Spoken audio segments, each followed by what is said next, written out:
All right, hello everyone. Welcome to this week's edition of Sip Knowledge with Rhodes, Lew Bryson, and special guests Mark McLaughlin and Art Watkins of Old Nine Spirits. I'm going to let your host give a more formal introduction to them in just a moment. Real quick, before we get started, as always, I'm Will Hookinga from Zavvy.co and just want to show you a few ways that you can interact with each other, sending questions and things like that throughout the show today. So on your right, you'll see a chat box. Feel free to say hello, let us know where you're joining us from around the world. It's always great to see that. If you have any questions for Mark or Arch or any of your hosts today, there's a little button at the bottom of the screen that says ask a question. So just tap that button, send in your question. I'll be keeping an eye out for those throughout the show. And last but not least, feel free to invite your friends to join us. There's a share button up at the top that makes it easy to do that. With that out of the way, Liz, Lou, I'll turn things over to you now. Thanks, Will. Um, we're gonna fumble a little bit here because it's our first show without Martin Duffy along, and Marty always took the lead at this point. But uh, Arch and Mark were my invites, so I'm going to go ahead and roll with that. Is that all right, Liz? Okay. So first off, welcome to A Sip of Knowledge, Arch, Mark. Welcome to the show. Uh, My name is Lew Bryson. I am a whiskey writer. I've been writing about whiskey and spirits for well over 20 years now. It's coming up on 25. Um, I have these two books. This is my latest. This is the classic, if you will. Thank you, Liz. Um, Tasting Whiskey and Whiskey Masterclass. Both books that look more at the how whiskey is made and where it came from, rather than I don't really do reviews because this is my mouth. Your mouth is your mouth. Um, I write regularly for the Daily Beast website. Also, actually working today on my column for American Craft Spirits magazine, which I just tweeted my most recent column about rye in today. If you want to go to my Twitter feed, which is Lew Bryson. Um, and as always, I am drinking today. And today, Liz, you'll enjoy this. It's Crown Royal 18, which they were nice enough to send me a bottle of. And I got to say, it is, wow, all that and more. It's just, I mean, it's like you took Crown Royal and turned it up to, I don't know, like 14. Awesome. Really good. And yet still, I mean, all of 18 years old, but still pretty lively. Very nice whiskey. Liz. Awesome. Thanks, Lou. Arch and Mark, excited to have you on. So thanks for joining. Hey, everyone. I'm Liz Rhodes, technical distiller, spirit consultant with over a decade of experience in alcoholic beverage, spanning across several different sites, product and spirit types, including beer, rum, vodka, some other things. But my particular favorite and expertise, thank you, Lou, is of course in whiskey. I spent most of my career at a tiny little mom and pop shop. Maybe you've heard of it. It's known as DIAGEO. But I'm currently founder and principal at Spirit Safe Consulting, as well as director of whiskey development at Whistle Pig Whiskey. And that's what I'm about. So at this point, I'm going to turn it back over to Lou to introduce Arch and Mark, our guests for this week. Okay. Thank you, Liz. Today we have Arch Watkins and Mark McLaughlin from Old Line Spirits in Baltimore. Welcome to the show. I understand. Well, I do. I mean, we've been talking about this for the last half hour. You make rum. Well, you import rum. We'll talk about that later. You blend rum, but you also make American single malt, and that's really what we're going to be talking about today. And as we talked about in the show, this is the part where we ask you, how did you get to where you are right now? And man, do you guys have a story. So It's pretty let's deep. get right on that. Sure, you want me to start off? Yeah. So I'm Mark McLaughlin of the Arch and Mark team here at Old Lime, co-founders, as you guys mentioned. Thank you very much for having us on. We're really happy to be here. I poured tea instead of whiskey today, which is a rookie move. But luckily, I got a whole bar behind me. I'll jump in a little later here and join you. I'm sure you can find some 40 days, makeup days from dry January. That's right. Yeah, Arch has to go dry into February because he didn't really do fully dry January. So, at any rate, so yes, Arch and I, we go way back. So we're buddies from our days in the Navy. We used to fly together. We were naval flight officers, so we would be the navigators, weapon systems operator on a plane called an EA-6B Prowler. People, if they don't know, they can Google it. It's a carrier-based jet. We did that for varying number of years. I was 10 years active. I think Arch was 11 years active duty. And basically our paths took us into the civilian world, and I went off to be an investment banker after the Navy. Arch was an engineer. I'm sorry. You guys knew each other then, or did not know each other? We knew each other a bit. We were familiar with one another in active duty. You weren't in the same squadron. Is that right? When we got off of active duty, we went to the reserves, and that's where we were in the same squadron, and we became buddies there, closer friends there. And we're also neighbors. Actually, we live 3 doors down from one another in Baltimore. So, like it or not, we can't get away from each other. Our kids go to school together. It's crazy. But so we've known each other for a while. I was in the investment banking world for about 2 years. It wasn't a good fit for me. I'm glad I did it. I learned a lot, but it wasn't really what I wanted to do. So I was pretty dissatisfied with it. I know Arch, I think he can speak for himself, but I think he liked his career, but still had that kind of itch for something more. And we both loved whiskey, both really loved the idea of going out, hanging out our own shingle, and really just decided, hey, if not now, when? The craft spirits market was really starting to take hold back in 2014. It was really showing a lot of positive signs. So we basically said, throw caution to the wind and we'll give it a go. So it was, and I'll pass the mic to Arch here in a sec, but what really was unusual for us is that we set out to make bourbon and rye. So bourbon, obviously the quintessential American whiskey, rye, the quintessential Maryland style whiskey. We're here in Maryland. And we actually had an opportunity kind of fell into our lap at the American Distilling Institute conference in 2014. So I quit the banking job. 4 days later, I was at ADI, and a gentleman plopped down next to me on a couch in his 70s and starts chatting me up. And basically, turns out he's a Vietnam veteran. Arch and I are Iraq, Afghanistan guys. And long story short, he and his business partner had this amazing American single malt distillery called Golden Northwest Distillery in a remote corner of Washington State, up on North Puget Sound. And they were making this amazing American single malt. But they were both in their 70s. It was a lot of hard work to do at that point in your life. And one of them, Bob's business partner, a guy named Jim Caudill, was terminally ill.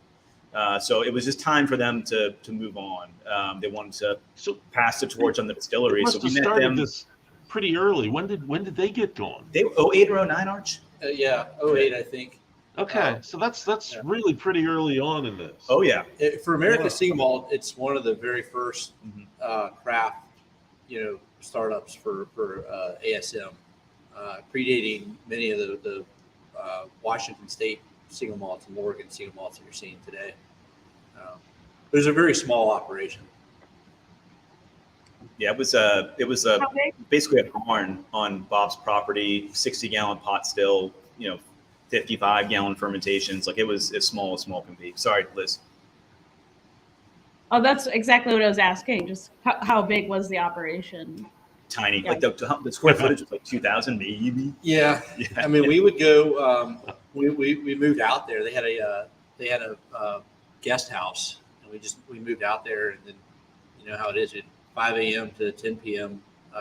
Just making ASM every day, and we'd set everything up on Saturday and Sunday, the retail space, and people would drive up from Seattle, buy everything off the shelf on Saturday and into Sunday, and then we'd start all over again on Monday, filling barrels. And that's what we did. That's how we learned the basics of it all.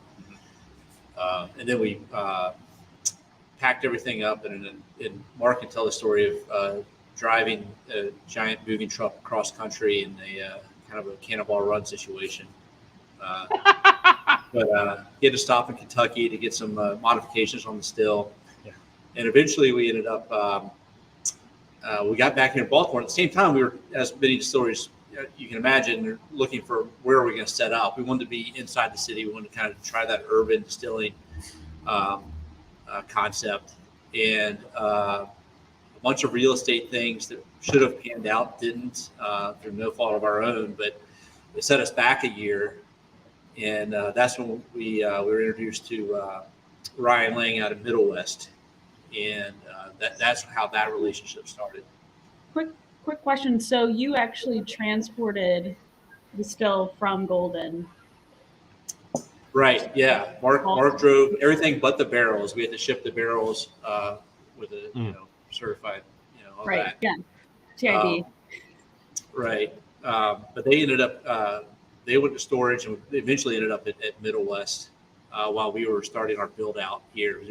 At a certain point, we were more than a year and a half behind, and we had whiskey that was starting to get long in the tooth, and small barrels need to come out of the oak, and we also need to start production up again to keep up to keep on track. So that's where that relationship with Ryan and Middle West really helped us out. And how did you come across we're up them? and operate here in Baltimore. How did you get hooked up with Middle West? A mutual friend in the industry. We didn't know much about them, and then our friend introduced us to Ryan, and we immediately loved what they were doing for their own company. Saw a lot of opportunity to work with them for ours, and just got along real well. So it was a kind of a slam dunk. What was key with those guys, and I think you guys can understand, is they allowed us to bring in exactly the recipe that we wanted to make with the yeast we wanted to use, and use their equipment. So a lot of places, they have, understandably, but they don't want you bringing in outside yeast necessarily, or they have the sushi menu of these are the types of whiskeys we make, and you can choose that type, and tell us what kind of barrel. We had complete control, and we got to actually, we were there making the whiskey, shoveling the grain, pitching the yeast, talking about temperature, all of it. It was it was hands-on. It was like, they were very involved, but it was like having access to, a multi-million-dollar distilling system that we couldn't afford. So it was a great relationship. And the other side was they taught us what we learned at Golden was the basic. Now they had an award-winning American single malt for sure, but what they were doing was in a 60-gallon pot still with, you can imagine the associated tank sizes that go along with that.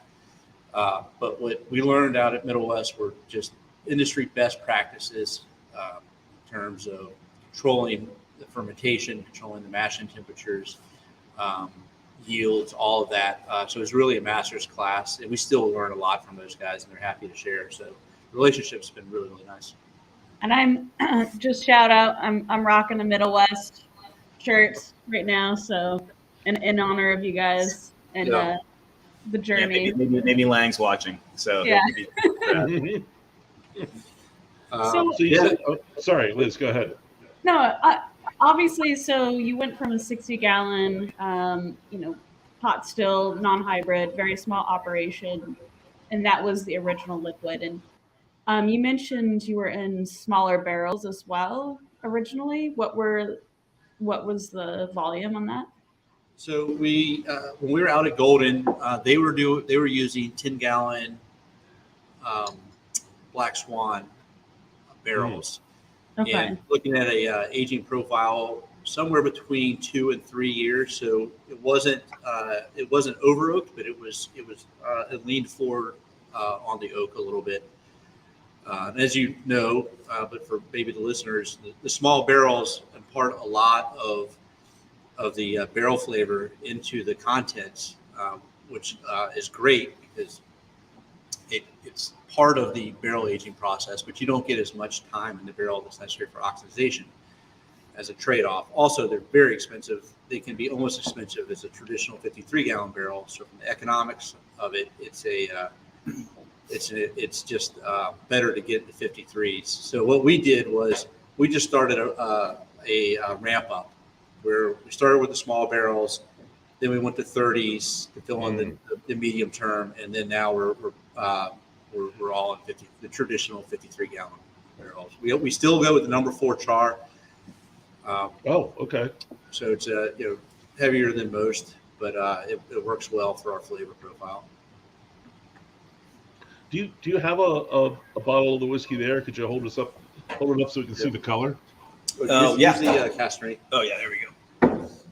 Got the big guns here. So that's a 30-gallon aged just over 4 years in a 30-gallon. That's good color. It's a great color. Oh yeah. Yeah.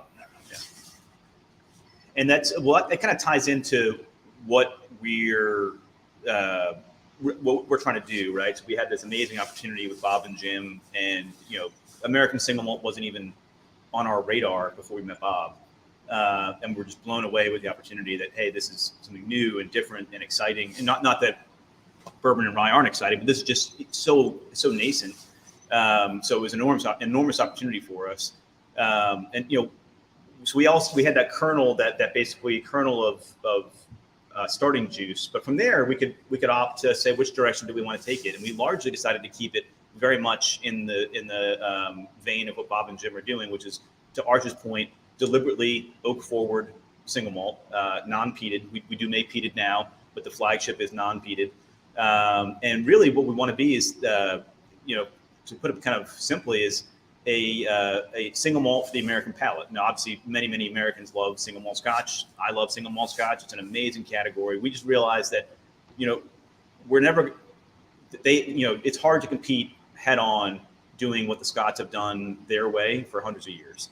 So what we want to do is we incorporate a lot of bourbon production practices to get our flavor profile, even though it's a malt and it's got all that wonderful biscuity, toffee, dark chocolate notes you can get from malt.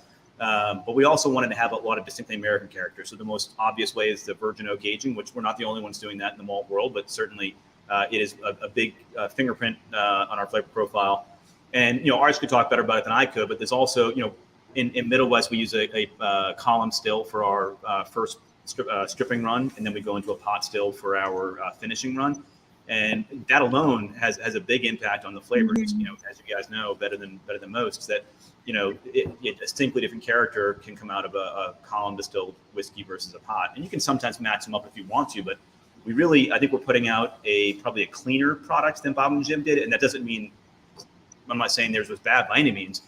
Just has a little bit more of a cleaner, more American style profile. And I'll stop there because I want to get on my depth here. Arch is the production guy, but that's where we want to be, is right in that range of the single malt that a bourbon drinker picks up, who didn't think he or she liked bourbon or liked single malt, and they're like, holy smokes, this is something different. And that's where we want to be, and I think that's where we hit. I think just something you said there in terms of comparing Scotch versus American single malt, but the reality is, right, that the category is so diverse.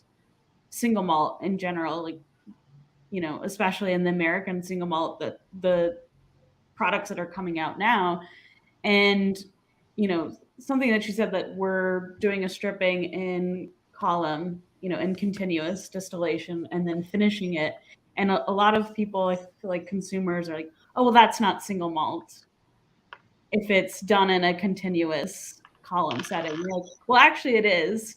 It's just a different variation of it, and this is how we're approaching it. So in reality, I feel like the category is a lot broader from a flavor perspective. And something that so putting it back on you guys, how do you, I guess, communicate to the consumer what you guys are doing, and how you're doing it differently? Well, as you can imagine, being in the up and coming nascent category like American single malt is a double-edged sword. So on the positive side, you're not competing with a million other people in your category. It's a pretty small family right now. But to your point, education side is the other side of the coin, because people don't know what it is. They hear single malt, they're expecting a certain flavor profile, good or, whether they want that or not. Some people hear Scotch or single malt, they think of something that's smoky, peaty, and they don't like that. And we have to convince them to just even try our stuff, because they're already like, I don't drink that. So the easiest thing I think we do is we we say we are a nice bridge closer to bourbon than a traditional single malt. As Mark said, we're an American style whiskey ultimately. What makes us a single malt is the grain, and we can talk about this later. With the formal definition of single malt is going to be in the country. It's not yet been set. Maybe this year, hopefully it is by the government. So we know what a bourbon is. We know what a rye is. But single malt, American single malt, has not yet been set, so they're still kind of wide open. So wasn't that supposed to have been settled by now? Are we getting COVIDed on that? Yeah. It's just a couple months away for the last 2 or 3 years. Yeah, it's starting to feel like fusion, I think. If COVID to jump in on that too, another part of that whole element, like Arch said, is like not only how to where we want the flavor profile to be, but I mean really it's choosing how and where we compete, right? And for us as a small company in a new category, the how and when we compete is very important, right? So, an example of that is, as much as a lot of single malt Scotch drinkers are very much drawn into the old line orbit, Jeff Lickman, we talked about him earlier, Lou, great friend and a supporter, and he's a big Scotch guy, and he loves old line for what we are. But there's a lot of Scotch drinkers who are a little more beholden to age statement mentality, and if it's not 12 or 15 or 18 years old, it's not good enough for them. And that's, I respect anybody's opinion on what he or she likes, but that's just not what we can't put up those numbers yet. So we found it much better to compete in the bourbon realm for a couple of reasons. One, our flavor profile trends probably a nudge closer to a bourbon than a traditional single malt Scotch. Two, bourbon drinkers by and large are a little more promiscuous, I think, and a little bit more on average, a little more willing to try something new. And as such, we had to do a couple of things that were hard to do. And one is our price point. We target a price point on our flagship 86 proof of on the shelf $39.99 and that cask strength at $54.99. And for a single malt, especially a small company like us, that's hard to do. The grain costs alone are really high compared to using corn or whatnot. So, we made a deliberate choice to take smaller margin in the early years, but to put that product in a price point where that bourbon drinker shops. Because if we're at the right flavor profile and the wrong price or vice versa, it's not going to work. So really trying to get hyper focused on where we put the product in the market and also how we engage, right? So, I'll yield the floor because I've gone on a little too long, but really engaging with those kind of whiskey nerds, as we lovingly call them, to really get behind us and spread the word. So. Actually, I wanted to, you mentioned grain. That was something we mentioned before the show started when we were in the green room. You did talk about your source of grain, and I was interested to learn that you made the decision to keep the same malt source when you moved the whiskey making from Washington to Midwest. Yeah. Can you talk about that? Yeah. So we tried to keep everything as close to the original recipe as we possibly could. So the grain we kept coming from the Pacific Northwest, that Puget Sound area, Pacific Northwest. It's got a really nice environment for growing barley, and they have some really best in the world malt houses up there as well. So we still bring the grain out from Pacific Northwest, which is not cheap because now you're going essentially all the way across the continent with it. We're still using the same yeast. The only thing that's changed really, and these are two important things, are the environment. The environment's different from the Puget Sound. Of course, we are all of our barrels age here in Baltimore in the Chesapeake Bay area. So we have that mid-Atlantic, kind of actually closer to a Kentucky style environment than the Puget Sound, which would be closer to a Scotland type of environment. And then the water source is different. We have clean, great water here, but it's just different than what we have, what we were using in Pacific Northwest. So we control everything that we can. And the product that's coming out of here it's definitely a very close relative, but it's not exactly the same. But we really, really like the direction it's going. And So we're talking about flavor profile. Can we talk about the whiskeys a little bit more in detail? Sure, by all means. So I guess I got a couple bottles here. I can kind of hold them up when I reference them. Is that okay with you? Sure. Yeah. All right.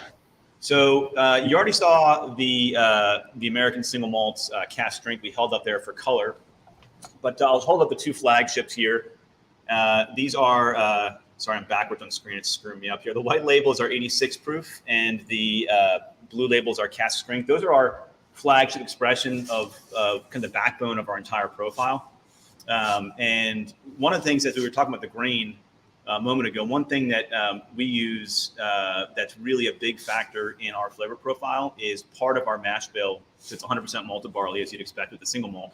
But you can use different types of malt, and one of the ones we use is a deep kiln crystal malt, roasted, like deep roasted malt, which really, and for those who are listening who may not be familiar, the grain, the malted barley, the way they process the grain at the malt house before we purchase it has a tremendous effect on the flavor profile. So if you were to taste these two grains before we mash in, so they're still not 100% in their sweet phase yet, but the one grain we use tastes kind of like grape nut cereal. The other one tastes like raisin bran flakes. So it's a very, very dramatic difference. And the only real difference here is how they were malted.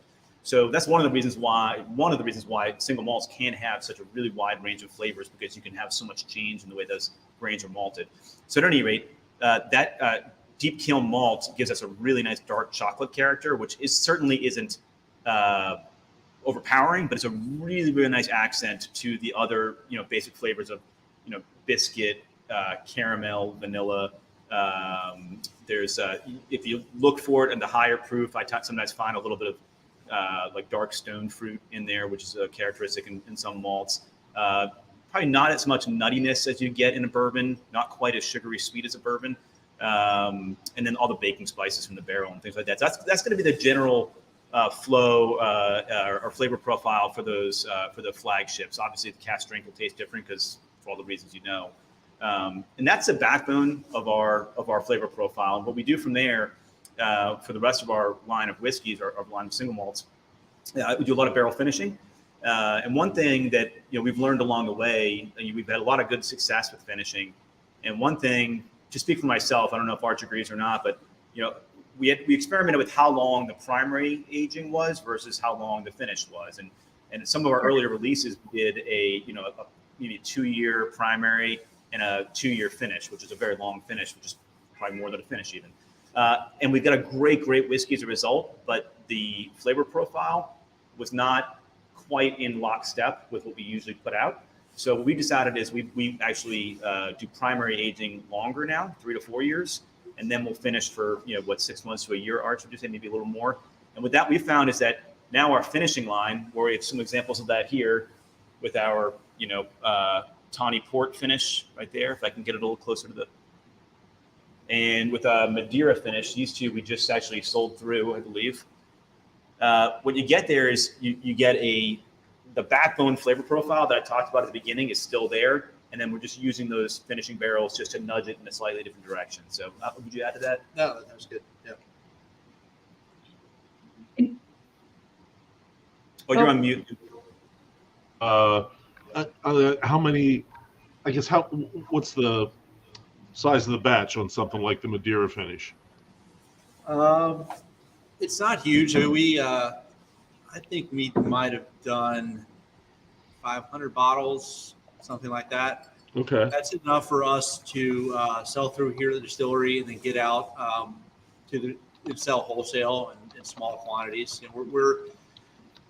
We're not we're in select markets as far out as Colorado, but mostly along the eastern seaboard.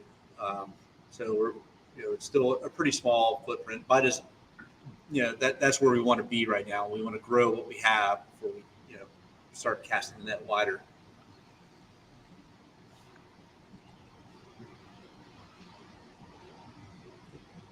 Sorry, I'm waiting for you. Are you waiting for me or? Oh, sorry. I felt like Liz was going to say something. Yeah, that's why I was holding. Did you have something, Liz? Or?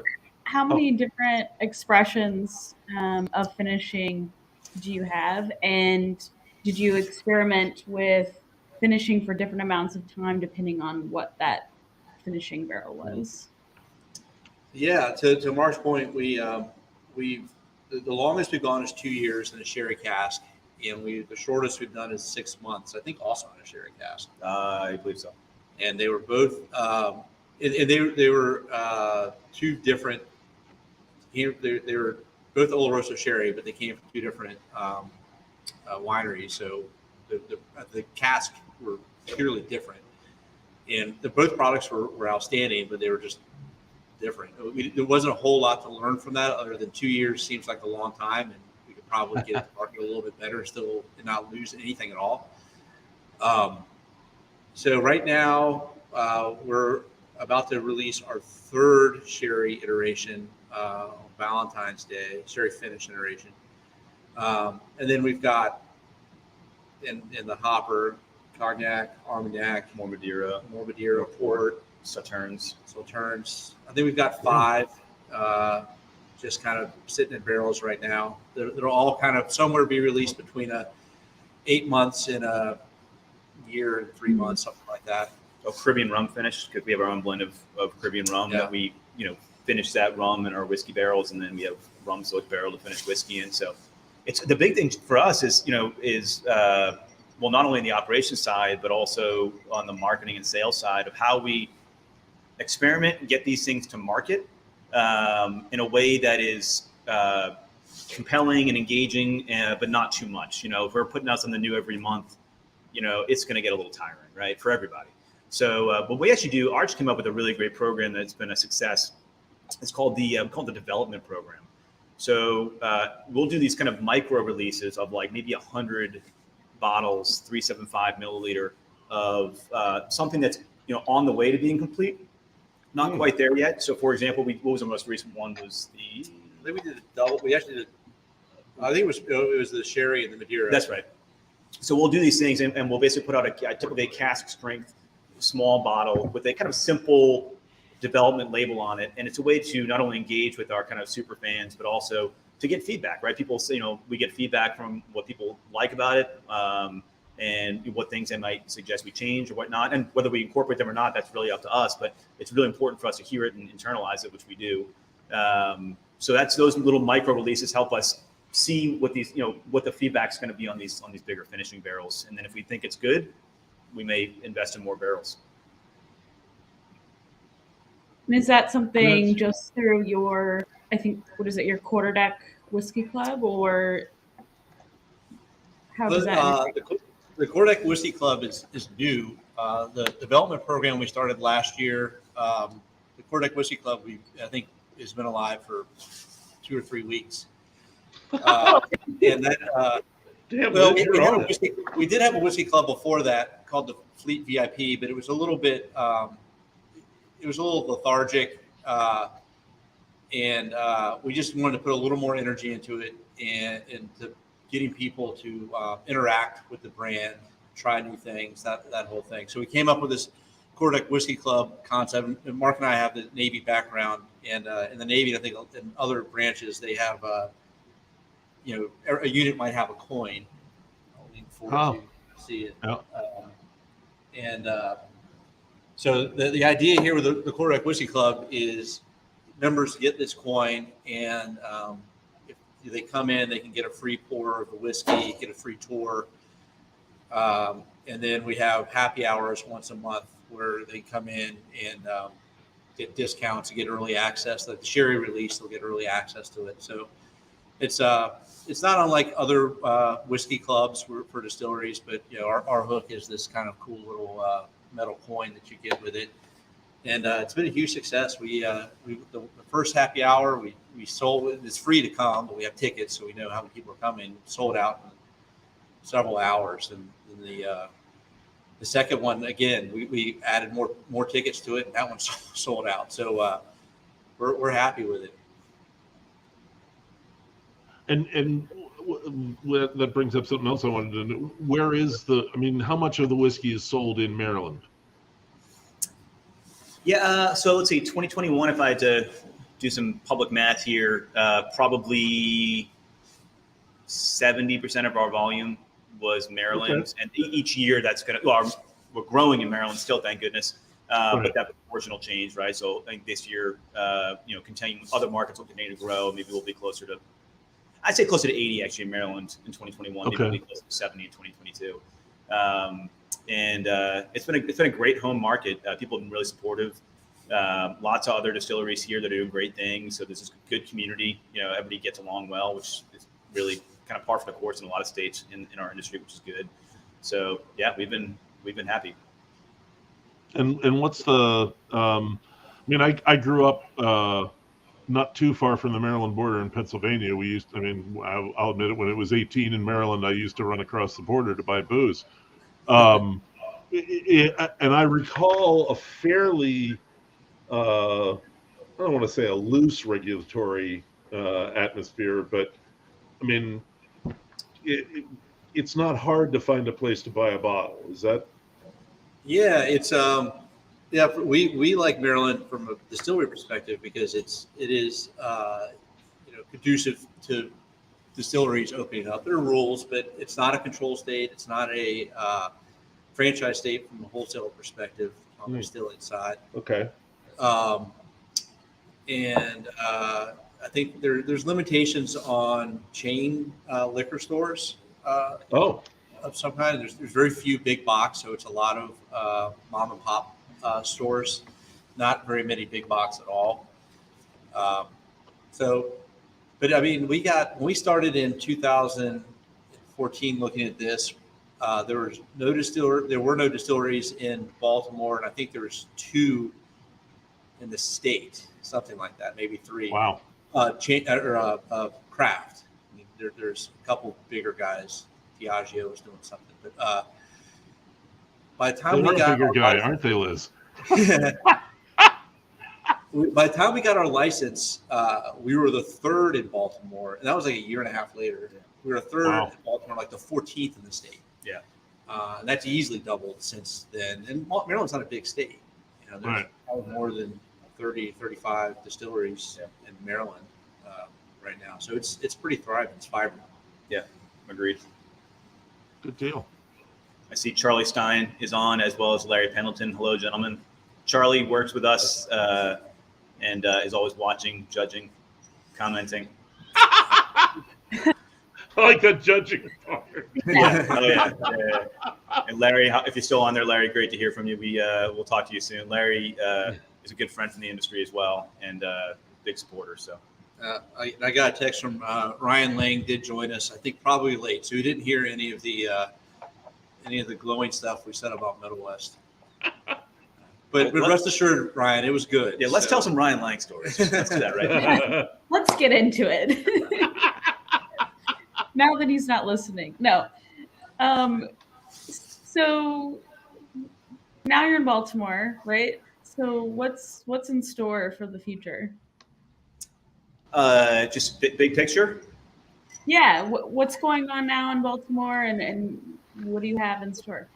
Yeah, so like Arch mentioned, it's always been important for us to be in the city of Baltimore. We're neighbors. We live down the street from the distillery, about a mile away. We're committed to our East Baltimore Highlandtown neighborhood facility. It's 25,000 square feet. So part of what's in store is more the same. We're going to keep cranking out whiskey here. We're going to keep cranking out whiskey with Middle West, and we're going to really, our goal is to build up a big stock of this, what we think is arguably one of the best American single malts on the market, to grow the brand, but also leave room for innovation. So we have this, our peated that Arch has been making here, Arch and Jerry, and our barrel finishing program will continue to grow. We have bottled and bond coming out here this year. Which will be interesting. That'll be double pot still. So the flavor profile, meaning the stripping run and the finishing run will be both pot. So the flavor profile will be a little bit different than the flagship. So that's really exciting. It's coming along really nicely. So, that's anything else, Arch? What am I missing?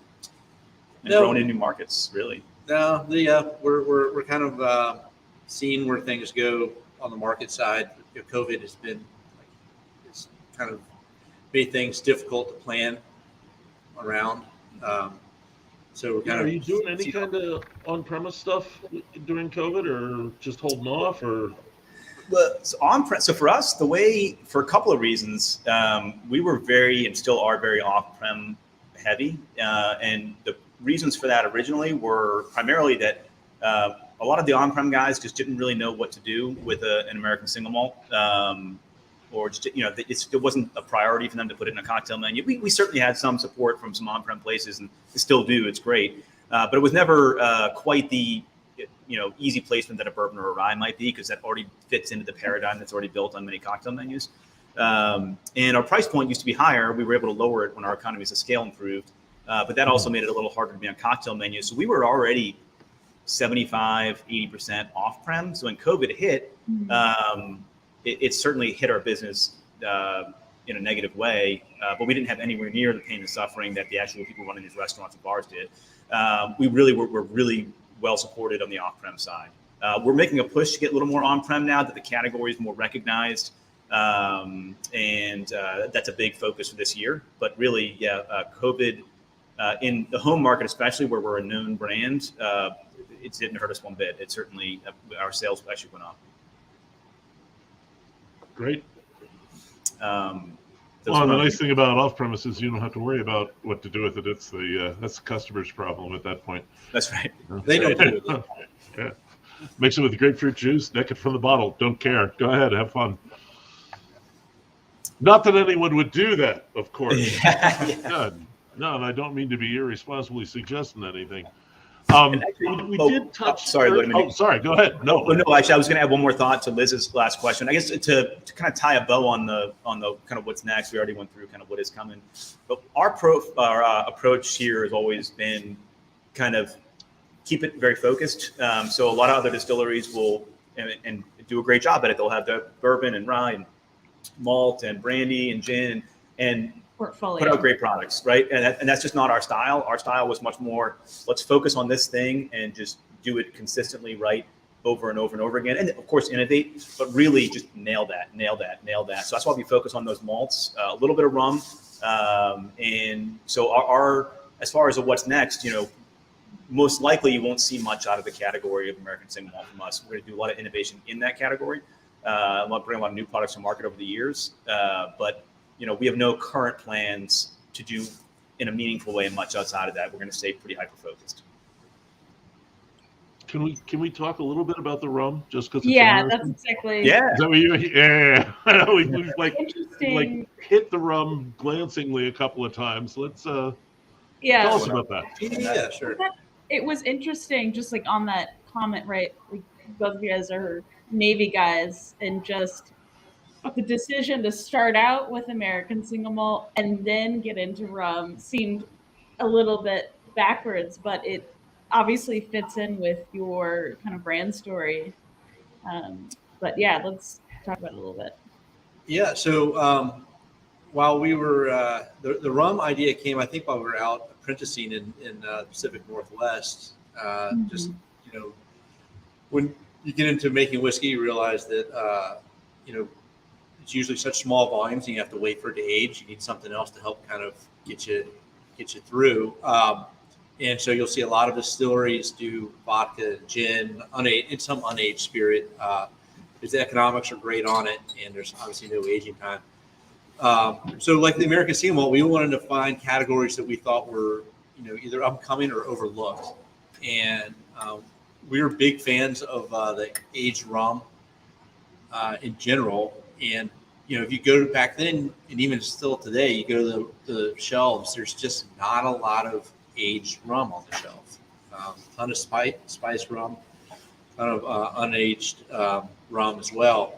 So we thought that was it could be a huge category or opportunity.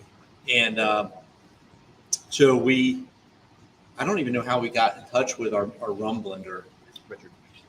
Introduced through a friend. This master rum blender has been doing it for more than 30 years, him and his wife, and started a conversation like, what would it look like for us to do a rum blend? We wanted to stay in that aged dark spirit world. And it took us a year to come up with this rum blend. We're just back and forth with notes and whatnot. Went to visit him, and what we ended up with was unbelievable, easy, what we call whiskey drinking rum. It's aged between 7 and 11 years. It's a Dominican Republic rum blend. It ages down there, which is critical to the flavor profile. It's that hot, humid, tropical climate is what's going to bring out the. Go ahead, Liz. Sorry. I was just gonna say, it's all coming from the same distillery as well, or is it being? Same blending house. It comes from the same blending house. As you may know about the world of the Caribbean rum, it's very opaque. There's no island TTB down there that's gonna, we trust, fully trust our blender. He gives us age statements. We know 100% that's the right age. But some things it's just opaque. But it is all Dominican Republic rum. We're pretty sure we know where it comes from, but I don't. It's not something we can talk about here. Here. Yeah. It's so mysterious. I can see that it's so good that just thinking about it made Mark had to go and get some. That's what So you do. you get these really. That's some powerful rum. It gets it changes people's lives because so many people haven't had good rum before. Yeah. And everyone's got their Captain Morgan and college stories, and like, I don't touch the stuff. And then you give them a taste of this, and it really does change their whole perspective on rum. And whereas the whiskey is outstanding, people are whiskey people or they're not whiskey people, and people that are almost to the person really like our whiskey. Rum, 99 out of 100 people like what they stop what they're doing because they've just never had a great rum before. In our so we get the rum and we put it at kind of a flagship 84 proof, and then we have a Navy strength version at 114 proof. And I don't know if you know the story where the term Navy strength comes from. So you'll see that with rum and gins. I don't know, maybe in other spirits as well, but I think those are the two primary categories. Back in the day, the sailors on the ship would get their daily allotment, and in order to check that the skipper of the ship or the quartermaster hadn't watered it down, they'd make a paste with gunpowder with the spirit, and if they could light it off, then it was proved to be to not have been watered down. So 114 proof. Oh yeah, so Liz, she's got lots of Virginia. You're I didn't realize you were a captain in the USVI Navy. Yeah, she was making the shit. I was just hopping down memory lane as we were talking rum. Of course, the show's completely about whiskey usually. So Yes. Bringing me back to my my rum days here. Yeah. Well, so and then to kind of wrap it all up, we have the Navy strength version, 114 proof. We'll also take the rum and we'll put some in our ex single malt casks to get this double oaked rum. And that's the rum that ties the two product lines together, right? So it's got initial bourbon barrel aging down in the tropics, and then it's got that single malt aging up here in the Chesapeake area. And what you get is this really nice, well-balanced rum that is truly a whiskey drinker's rum. And then, of course, now we have that barrel that's got whiskey in it, or it has rum in it. We can put whiskey back in there. The circle of life for that barrel continues.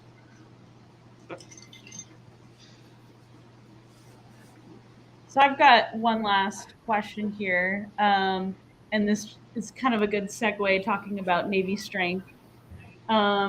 Curious how both of you guys' Navy backgrounds translated into distilling, and what things that you learned about being in the Navy were helpful into your new. Maybe I'll start it off, and I think I know kind of what Arch is going to say. He probably knows what I'm going to say. I think there's a couple of a couple of well, a big thing for me at least when we started this. One thing that the Navy is very good at, the military in general, especially in the officer corps, just because our job were to be aviators. That was to operate the plane, and that was a full-time job, staying proficient, and getting tactics training and all that sort of thing. We also always had we called it a ground job. So in addition to being a pilot or a navigator, you also were in charge of 30 or 40 maintenance guys, or you had to work in the admin department, or you had to do this, that, or the other. So you always had you were juggling these things. And once you got comfortable with something, they'd move you to something else. And the idea was to build a well-rounded person. But really, one of the things that really gave us a lot of confidence, again, that the Navy puts you in above your head over and over again. They don't always hold your hand. It's, hey, here's your job, figure it out and get it done. And then that translates to the civilian world too, where, left the Navy. For me, my path was business school. I didn't know a thing. I didn't know if revenue was the money that came into the business or if revenue was the money after all the costs came. I didn't know that. And I went to a top business school, let me in, shockingly. So I don't know why they did, but they did. So, then to all of a sudden realize, okay, I can do this. And then with banking, and then so all these experiences we had in the Navy and then onward, I think that the ability to reinvent yourself and realize that, hey, this is all new territory, but the confidence to actually to do it, I think is my response to that. For sure, the confidence is the number one thing. I think kind of the nuts and bolts side of it, just organization, just being organized, having to juggle flying a plane, but also all these people that work for you on the ground and keeping everything straight is it's the confidence to basically do whatever you want almost, and having the organizational background to have a high likelihood of success. And we like to drink in the Navy. Yeah, I've heard that. Yeah, right. Yeah. No, and that pretty much jives with what I've heard from other people. It's just I worked as a civilian for the Army for a while, and it's just it's a different way of life, and it seems to either set you up for success in the civilian world or completely ruin you for it. I don't know. It's just, I think the lucky people are the ones like you, where it actually really works well for them. Yeah, and kind of getting out when the iron's hot too. I mean, Arch and I both did 9 to 11 years active duty, which is a great amount of time. And I think that if I had done 20 or 30, to your point, it's a wonderful career, and you can have so many wonderful opportunities in the civilian world after. But at a certain point, you've been doing something for 30, 40 years a certain way, you may be a little less malleable to try something new. Yeah. So I think getting out when we did was certainly helpful, that we knew enough to be dangerous, so to speak, but also enough to be malleable still. Cool. A couple of cleanup questions. There actually was a question came in about the rum, and it's a rum question. Rumbassador asks, is there colorant or sugar added to the rum, and do they have an overproof? Which is getting way more into rum than we usually do on this show, but Sure. So no colorant is added. All the color is derived from the barrel. For the 84 proof, there's a little bit we think is about 1/5 industry average of granulated sugar added to push back some of the oaky notes. But for our overproof, the 100 proof whiskey that I talked about, the double oak whiskey, there's the color on that. No sugar is added. We bottled it at 100 proof, and this is what it is. It's all natural. okay. For me, the like I said, the kind of cleanup questions. What size barrels are you in now? Are you all 53s now, or? Yes. Yep. We the primary whiskeys in 53-gallon barrels. What's in the bottle right now is the end of our 30-gallon, all over 4 years. We still have some 40s or some 30-gallon barrels that we fill peated, just because it puts out a great whiskey. Economics aren't really there, but if we want to have peated, this side of 2030, you gotta, Small, the Do it a medium little 30-gallon barrels are really a nice bridge. And the barrels are still coming from Black Swan, or have you got other Nothing sources? We don't have anything in 5s or 10s. Everything's 30s, and then the vast majority is 53. And they're being made by Barrel Mill's 30s, right? Barrel Mill is the 30s, and the Speyside, Kentucky is okay. 30s, or 53 gallons. Well, we've got some from Kelvin out there, and a couple other places, but yeah. Okay. And last overly geeky question: the heads, toasted, charred. Oh, of the barrel. Oh, the barrels get toasted and charred. Number 4, Okay. char. Yep. And we do top fill here. Okay. Part, yeah.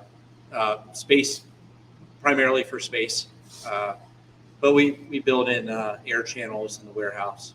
Just so there's air circulation. So all the barrels have. And interestingly, if Ryan's still on, he'll appreciate this. Middle West developed their own pallets, which will funnel airflow a lot better than a traditional pallet. You get more barrels on it. It's more of a heavy duty pallet, and we use those. They're aggravating because you can't get a standard pallet jack underneath them, Ryan. But you can get it's fine for forklift. You just stack them.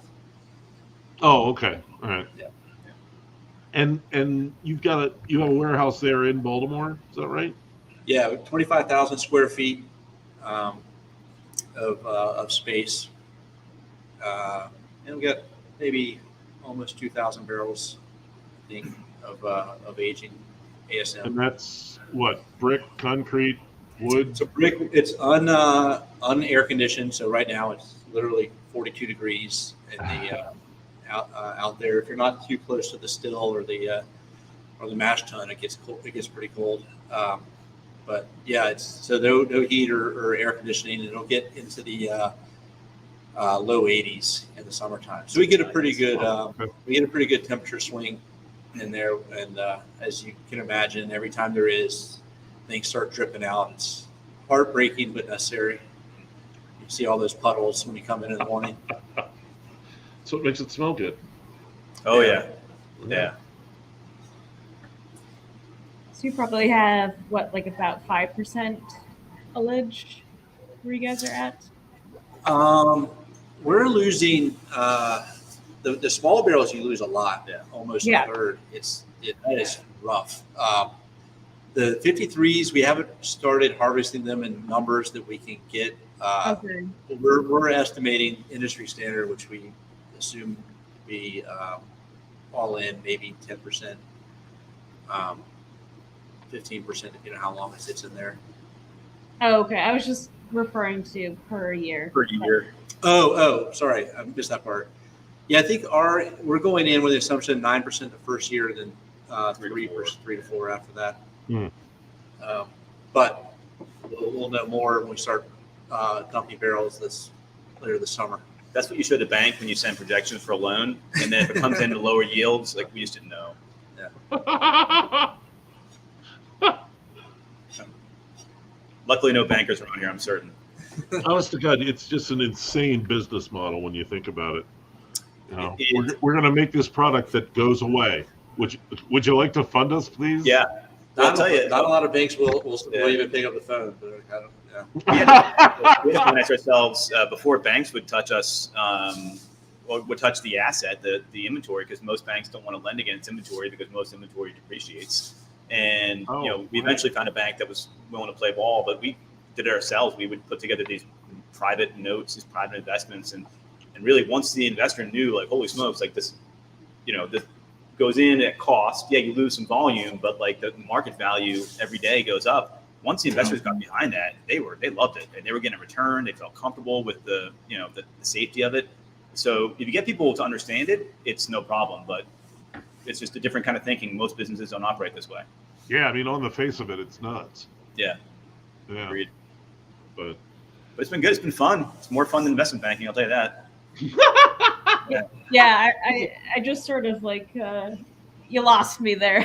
Like, let's. Oh yeah, it's kind of like the Navy and then this and then that in the middle. It feels like it's a part of my life that was like a bad dream. Okay, so serious question: is it more work? Is this more work than what we've done before? It's a good question. Investment banking.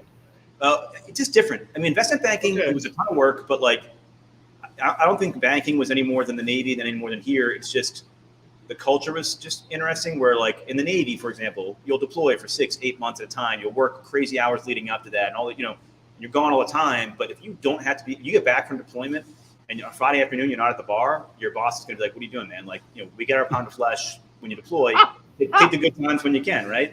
And Old Line, we have a similar thing. We work as long as it needs to be worked, but if we can be having a cocktail at 4 on a Friday once in a while, we're going to do it. So we have control.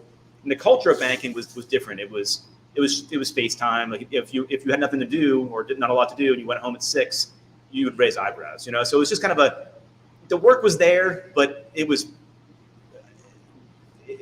didn't need to be the way it was, in my opinion. Okay.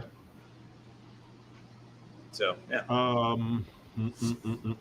Oh yeah, we did have this. We got another question. Is the single malt aged in virgin oak? It is. It is. Yep. Yeah. So, and is that? I mean, if those single malt rules go through and things are changed to allow used cooperage, are you going to experiment with that or?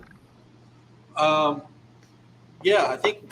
Well, what's beautiful about for those who may not be following it, there's a group of there's a commission of American single malt distilleries that are formed to help guide the government to a formal definition of American single malt. So right now there's one for bourbon, there's one for rye, there's one for a handful of other things, there's one for malt whiskey, which is different.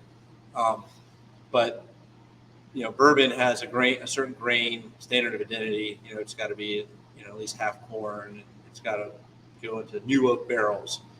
A handful of other things. Same for rye. It's got to be at least half rye. Goes in New York barrels.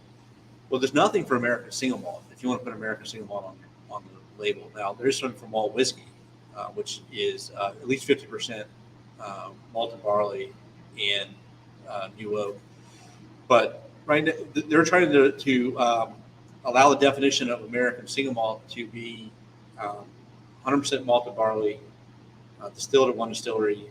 But it can go into any type of oak, used or new, which would be very different than bourbon and rye, and allow for a lot more innovation too.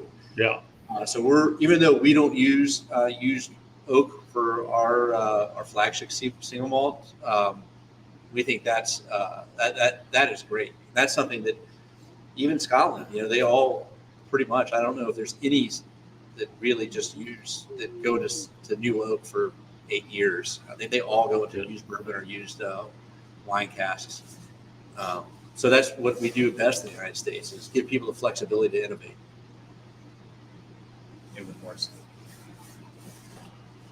Liz, you got anything else?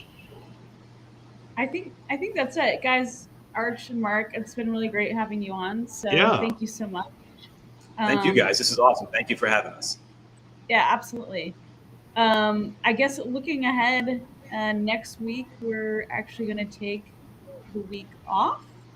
But the following week, so 2/15, we're actually going to have Jay Arisman from New Riff on.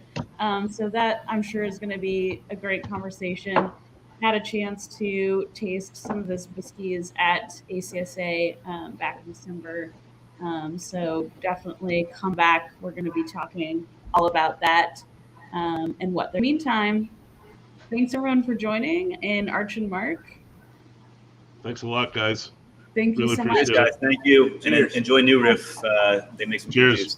Yeah. Awesome. Yeah, they do. Yeah. Thank you. See everybody in 2 weeks. Cheers, everyone. Bye-bye.